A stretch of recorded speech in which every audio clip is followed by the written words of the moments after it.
તારનાર પ્રભુ ઈસુ ખ્રિસ્તના નામમાં આપ સર્વને પ્રેમી સલામ પાઠવું છું. આજનો આપણો વિષય છે પ્રાર્થનાનો જવાબ. એક ગામમાં લાંબા સમયથી વરસાદ પડતો ન હતો. લોકો ચિંતામાં હતા, કારણ કે તેમનો પાક સુકાઈ ગયો હતો. પશુઓ તરસી ગયા હતા અને આખું ગામ પરેશાન હતું. એક દિવસ બાળક સાહેબે જાહેર કર્યું, આવતીકાલે બધા જ ગામવાસીઓ ભેગા થઈને ઈશ્વર પાસે વરસાદ માટે પ્રાર્થના કરશે.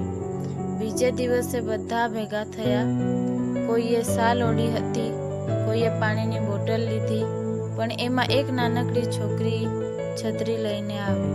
બાળક સાહેબ હસ્યો અને પૂછ્યું, બેટી, તું છત્રી શા માટે લાવી છે? દીકરીએ સાદાઈથી જવાબ આપતા કહ્યું, શું આપણે વરસાદ માટે પ્રાર્થના કરવા આવ્યા નથી?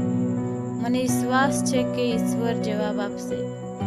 તે દિવસે સર્વે ઈશ્વર આગળ આગ્રહથી પ્રાર્થના કરી અને એ જ સમયે ઊંડો અંધકાર છવાયો અને થોડી વારમાં ભારે વરસાદ પડ્યો અને લોકો બહુ ખુશ થઈ ગયા.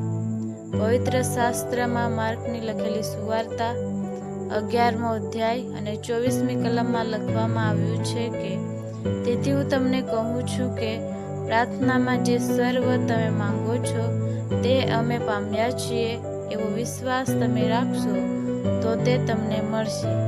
આપણે જ્યારે પ્રાર્થના કરીએ છીએ ત્યારે આપણા જીવનમાં એટલો વિશ્વાસ હોવો જોઈએ કે ઈશ્વર અમારી પ્રાર્થનાનો જવાબ આપશે જ.